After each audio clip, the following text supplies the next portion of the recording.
Bismillahirrahmanirrahim. Setan itu nggak mau manusia bahagia di dunia, apalagi bahagia di akhirat. Makanya Allah mengatakan Rabbana atina fid dunya hasanah wa fil akhirati hasanah wa qina adzabannar. Ini tiga hal yang paling dibenci sama setan, tiga hal yang paling dibenci sama iblis. Manusia bahagia di dunia, manusia bahagia di akhirat, manusia nggak masuk neraka. Itu yang paling dibenci sama iblis. Iblis maunya apa? Manusia sengsara di dunia, manusia sengsara di akhirat, manusia masuk neraka dan tidak masuk ke dalam surga. Maka iblis menggunakan seluruh kekuatannya, dan nanti yang paling besar, the battle with devil, ya gitu. Bahasa Londoning menunggu, bahasa timurnya saya nggak tahu.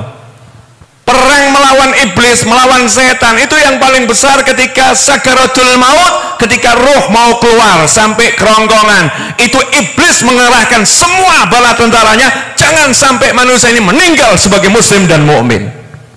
Itu nanti semua dikerahkan. Nah, sebelum sampai titik itu, kirim utusan-utusan dulu dia. Kelompok kecil, setan-setan dikirim ke dalam hati kita. Min alladzi yuwaswisu fi sudurin nasi minal jinnati wan nas. Allah udah ngasih tahu. Nanti ini ada di sini, nempel di dada. Alladzi yuwaswisu fi sudurin nas, di dada manusia, minal jinnati wan nas. Ada kelompoknya jin, ada kelompoknya manusia yang udah kemasukan setan, bisik-bisikin. Nih contoh, Bu, boleh saya buat contoh? Maaf ya Bu, saya buat contoh ya. Sahabatku dimanapun antum berada, oknum ibu-ibu, oknum ibu-ibu, perlu dipertegas, ini hanya oknum ya. Oknum ibu-ibu, suaminya berangkat kerja jam 4 subuh, pulang kerja biasanya sampai rumah jam 6 petang. Jadi jam 4 subuh sampai maghrib, berangkat pulang jam 4 jam 6, jam 4 jam 6. Sudah 2 tahun nggak pernah terlambat, 2 tahun nggak pernah terlambat. Menginjak tahun ketiga ada perubahan pada ekspresi suami, pada gerak suami, pada kebiasaan suami. Yang tadinya suaminya nggak suka pizza, tiba-tiba suka pizza. Yang tadinya suaminya nggak suka ngopi, tiba-tiba suaminya suka ngopi. Yang tadinya suaminya jarang pegang handphone, tiba-tiba suaminya rajin cek handphone. Yang tadinya berangkatnya jam 4 pulang jam 6, sekarang berangkat jam 4 pulangnya jam 9 malam. Ini ada enggak kesempatan setan goda istri? Ada. Oknum wanita, oknum istri tadi mulai dibisiki sama setan, nempel setan di kupingnya, tapi nggak di sini langsung ke tujuannya, hatinya ditempeli sama setan pakai belalai al-khannas. Kalau di tafsir ada belalainya setan tuh, kok di film kan tuh nempel di sini, bentuknya seperti corong, belalai itu kayak belalai gajah ya, nempel khurtum. Seperti belalainya gajah, nempel.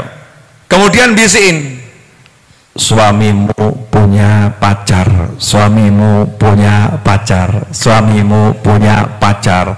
Tampak dia mulai ahli main HP, aktif di WA, kebiasaannya aneh.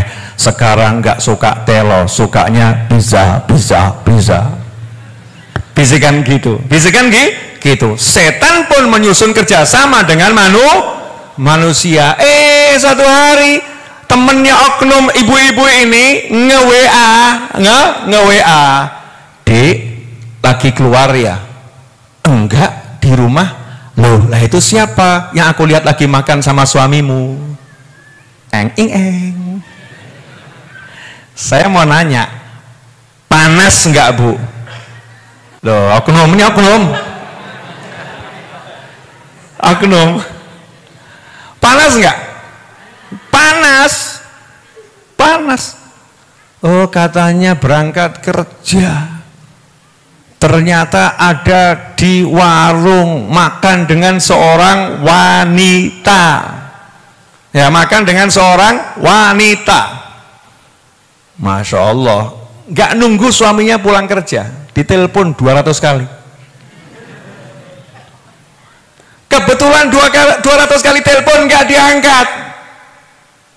Tambah setan yang bisikin, lihat itu, teleponmu nggak diangkat, dia lagi bersama wanita lain.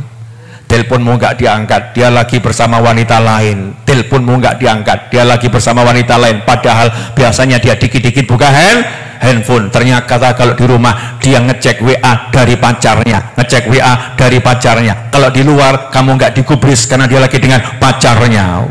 Nyantol, klek. Ini bisikan setan tadi, nyantol, klek. Saya mau nanya, itu ketika dia makan setannya berhenti bisikin enggak? Enggak. Dia minum setannya berhenti bisikin enggak? Enggak. Dia ngobrol sama orang setannya berhenti bisikin enggak? Enggak. Dia tidur setannya berhenti bisikin enggak? Enggak. Bahkan setannya ngarang mimpi. Masuk, menjelma jadi suaminya. Lagi pacaran sama wanita, ngimpi sisan, melek motor. Ya Allah, kok kayak gini ngimpiku? Terus noleh ke suaminya.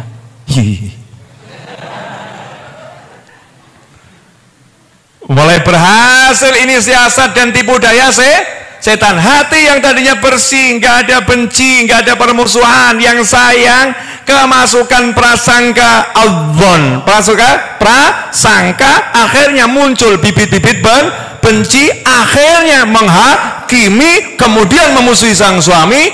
Langsung ngomong, Mas, ternyata selama ini, setahun ini kamu berubah karena ada wanita lain dalam hidupmu. Suaminya gelagapan, bingung. Kenapa di? Gak usah kamu bergaya, sok bodoh. Wah, ada yang model begini? Wah, kelihatannya pengalaman ini. Jangan kamu beragak sok gak tahu.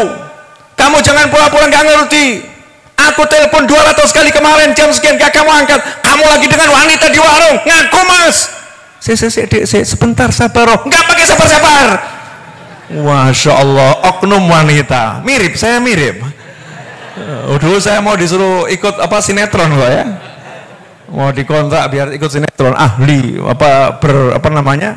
berakting. Karena dulu kan saya juga punya buat teater waktu SMP, itu kan biasanya saya ngurusi teater untuk akhir usanah, itu saya dulu. Lanjut Bu, seru enggak sinetronnya ini? Padahal baru episode 1 nih, apalagi kalau season 1 lanjut season 2, season 3 nggak entek itu ya. Nggak habis-habis ini.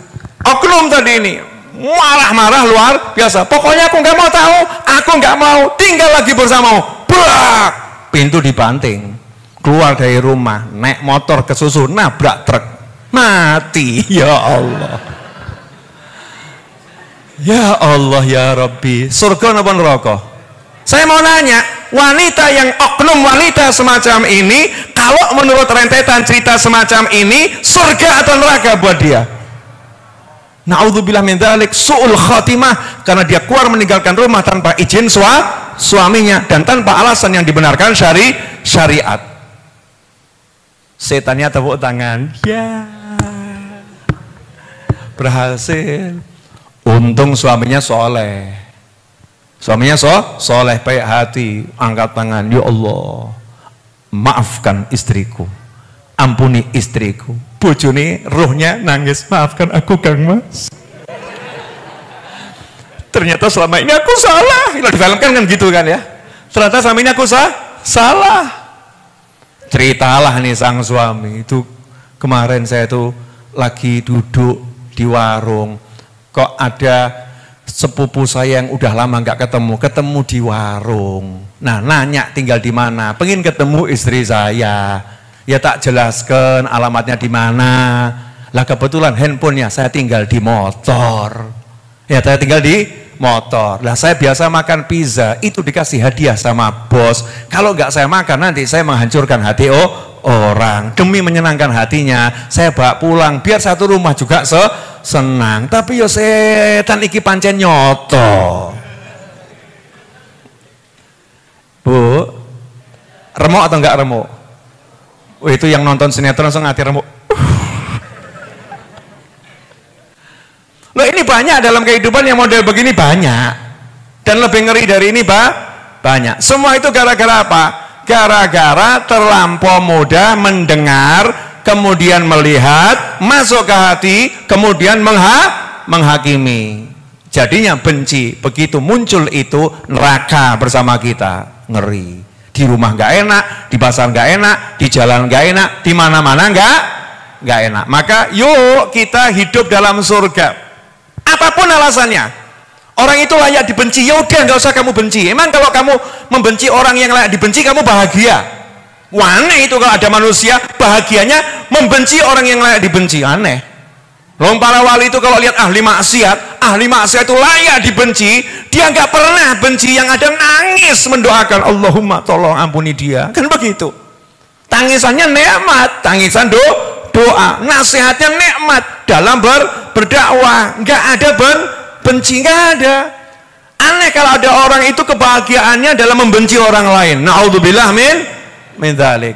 Sampai di sini jelas?